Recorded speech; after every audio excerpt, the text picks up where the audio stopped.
Good morning बच्चों, मैं जितेंद्र कुमार शर्मा स्वागत करता हूं आपका आज की कक्षा में। आज की कक्षा में बच्चों हम पढ़ने वाले हैं कक्षा 5 की पर्यावरण अध्ययन की पुस्तक अपना परिवेश का 17वां अध्याय, जिसका नाम है अपना जिला।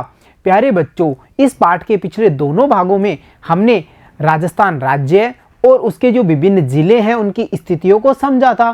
साथ ही साथ बच्चों हमने यह भी जाना था कि कैसे जिले में प्रशासनिक इकाइयाँ यानी कलेक्टर हो या फिर वहाँ सांसद हो या फिर उसके जो क्षेत्रीय विधायक हों, ये सब के बारे में हमने अपनी अच्छी खासी समझ बना ली थी। बच्चों हमने यह भी पता किया था कि जो जिले की प्रसिद्ध नदियां हैं, तालाब हैं और जिले में कौन कौन सी विशेषताएं होती हैं, उन सब के बारे में पिछले भागों में हमने काफ़ी अध्ययन कर लिया है।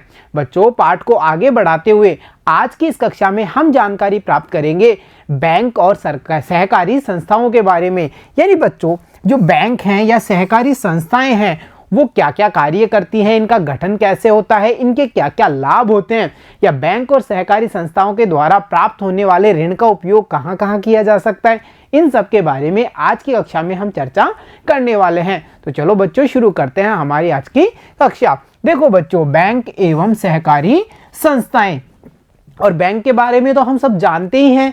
जब भी हमें पैसे जमा करवाने होते हैं या हमारी जमा पूंजी को वापस प्राप्त करना होता है तो हम पहुंच जाते हैं बैंक में। तो बच्चों इसी बैंक के बारे में और जानकारी देखते हैं। देखो, बैंक रुपयों के लेन देन का कार्य करता है, यानी कि बच्चों हमारी जो पूंजी है, रुपए हैं, उन्हें बैंक लेन देन का कार्य करता है। यानी हम बैंक में हमारी पूंजी को जमा कर सकते हैं, उस पर हमें ब्याज मिलता है और फिर जब हमें ज़रूरत होती है तो हम हमारे खाते से हमारा पैसा निकाल भी सकते हैं। यानी कि जो बैंक है उसका यह कार्य होता है कि वह रुपयों का लेन देन करता है और साथ ही साथ देखो यह रुपयों को अपने पास जमा रखता है और उस राशि पर हमें यह ब्याज भी देता है। जैसा कि मैंने आपको बताया कि बैंक में जब हम हमारा धन जमा करवाते हैं या रुपया पैसा जमा करवाते हैं तो उस राशि पर हमें ब्याज भी प्राप्त होता है। और यहाँ पर हम देख पा रहे हैं एक बैंक की इमेज। यानी बच्चों हमने यह समझ बनाई कि जो बैंक है वो रुपयों का लेन देन करता है। क्या इसके अलावा और भी बैंक के कार्य हैं? तो देखो बच्चों, ये यानी कौन, बैंक लोगों, संस्थाओं, उद्योगों, कंपनियों आदि को ब्याज पर कर्ज देने का कार्य भी करता है। यानी कि बच्चों देखो कि जो बैंक है वो लोगों को भी ब्याज पर रुपया उपलब्ध करवा सकता है, जिसे हम कर्ज के रूप में जानते हैं या लोन के रूप में जानते हैं। इसके अलावा देखो संस्थाओं को, उद्योगों को, कंपनियों को, चाहे छोटी कंपनियां हो, बड़ी कंपनियां हो, कोई भी अपने कार्य के लिए पूरी बैंक की जो प्रोसेस है उसको पूरा करके लोन प्राप्त कर सकता है। बच्चों इसके अलावा देखो बैंक किसानों को खेती के लिए कर्ज देने का कार्य भी करते हैं। बच्चों जो खेती का कार्य है वो आसान कार्य नहीं होता, इसके लिए काफ़ी मेहनत भी लगती है और साथ साथ अनेक सारे उपकरण और जो सामग्री है उसकी भी आवश्यकता पड़ती है, जैसे खाद, बीज, कीटनाशक, जो कृषि के यंत्र हैं, उपकरण हैं, उनकी भी आवश्यकता पड़ती है। तो किसान को ये सब खरीदने के लिए पैसे की आवश्यकता होती है और यह पैसा किसान बैंक से कर्ज के रूप में प्राप्त कर सकता है। अब देखो बच्चों, किसान ने बैंक से ब्याज पर पैसा तो ले लिया, कर्ज तो ले लिया, वो इसका उपयोग कहाँ कहाँ करता है वो भी देखें। इन कर्ज के रुपयों से किसान अपनी खेती के कार्य करता है, जैसे खाद, बीज खरीदना, कीटनाशक, दवाइयाँ खरीदना, इसके अलावा खेती के औजार खरीदना आदि। और बच्चों इसके अलावा क्या होता है कि ये सब कार्य करने के बाद में, उपकरण और ये सामग्री खरीदने के बाद में किसान अपनी खेती का कार्य करता है और फिर इस कार्य से प्राप्त होने वाली जो आमदनी है यानी जो आय है उससे वह अपने परिवार को चलाता है और साथ ही साथ बैंक का कर्ज भी चुकाता है। यानी कि हर महीने या जो भी उसके समय निर्धारित होता है उस अवधि के दौरान वह अपनी जो मासिक किस्त होती है उसके रूप में बैंक को पुनः राशि का भुगतान करता है। तो देखा बच्चों आपने, बैंक वह संस्थान है जिसके माध्यम से हम रुपयों का लेन देन करते हैं, साथ ही साथ आवश्यकता पड़ने पर हम जो बैंक की पूरी प्रोसेस है उसको या प्रक्रिया है उसको पूरा करते हुए जितने भी कागजात जरूरी होते हैं उनको दे करके हम बैंक से ब्याज पर रुपया भी प्राप्त कर सकते हैं, जिससे हमारे कार्य आसान होते हैं। ऐसा नहीं कि केवल लोग ही बैंक से कर्ज ले सकते हैं, बड़ी बड़ी संस्थाएं या कैसी भी संस्था हो, उद्योग हो, कंपनियां हो, ये सभी अपनी आवश्यकताओं की पूर्ति के लिए बैंक से कर्ज पर रुपया प्राप्त कर सकती है। साथ ही साथ हमने यह भी जाना कि किसानों को भी खेती के कार्य के सहयोग के लिए बैंक राशि प्रदान करता है, जिससे किसान अपना खेती का कार्य करता है, आमदनी प्राप्त करता है और साथ ही साथ अपने परिवार को चलाता है और बैंक में जो उसने ब्याज पर रुपया लिया है उसको भी वो चुकाता रहता है। क्या बच्चों इसके अलावा कोई और भी संस्थान हैं जो किसानों को या सभी व्यक्तियों को कर्ज पर रुपया दे सके? तो देखो बच्चों, जो सहकारी समितियां होती हैं वो भी किसानों को इन्हीं कार्य के लिए कर्ज देने का कार्य करती हैं। यानी कि बच्चों हमने यह जाना कि बैंक हो या फिर सहकारी संस्थाएं हो, ये वो संस्थाएं हैं जो किसानों को या अन्य व्यक्तियों को उनकी आवश्यकता पड़ने पर रुपयों का लेन देन करती हैं, यानी कि ब्याज पर रुपया भी उपलब्ध कराती हैं। तो देखा बच्चों हमने जाना बैंकों के बारे में और सहकारी संस्थाओं के बारे में। तो चलो बच्चों इन पर आधारित कुछ आसान से प्रश्नों को हल करने की कोशिश की जाए। तो चलो शुरू करते हैं। पता कीजिए और लिखिए या बताइए में। देखो बच्चों, यहाँ पर कुछ प्रश्न होंगे जिनके बारे में हम अच्छी खासी समझ बनाएंगे और उनके उत्तर देने का प्रयास करेंगे। जैसे देखो, पहला प्रश्न है, पुराने समय में किसान कर्ज किनसे लेते थे? ऐसा थोड़ी है कि आज ही के कर्ज की आवश्यकता पड़ती है, पुराने समय में भी कर्ज की आवश्यकता होती होगी। उस समय बैंक नहीं थे तो जो किसान थे वो अपने इस खेती के कार्य के लिए जो उन्हें राशि चाहिए थी, जो पैसा चाहिए था, यानी जो कर्ज लेते थे, वो किन से लेते थे? तो देखो, पुराने समय में किसान जमींदारों, साहूकारों या महाजनों आदि से कर्ज लेते थे। यानी बच्चों ये वो लोग थे जो संपन्न होते थे, इनके पास काफी धन होता था और ये ब्याज पर किसानों को या जरूरतमंद लोगों को ब्याज पर पैसा देते थे। परंतु बच्चों इनके द्वारा लगाया गया जो ब्याज होता था उसकी दर काफी ज्यादा होती थी। कई बार तो किसान ये ब्याज की जो दर होती थी उसे चुका भी नहीं पाते थे।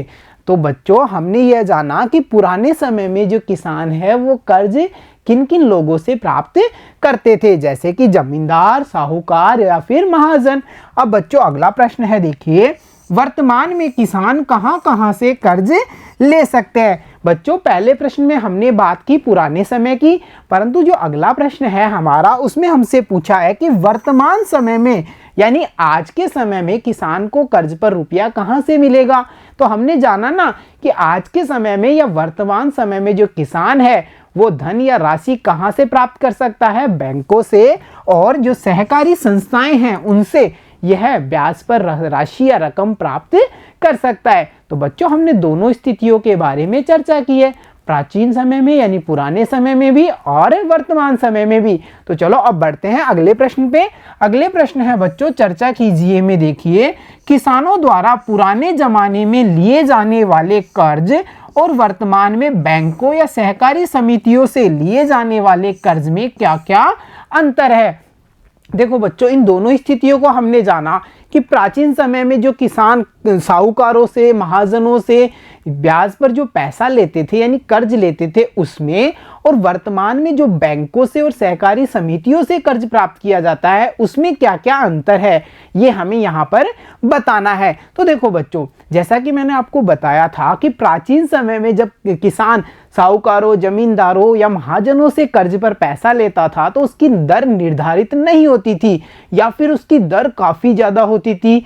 साथ ही साथ अगर किसान ने वो ब्याज पर लिया गया पैसा समय पर नहीं चुकाया तो उस पर काफ़ी ज़्यादा ब्याज लगा दिया जाता था और साथ ही साथ जो उसकी ज़मीन है उनको भी हड़प लिया जाता था।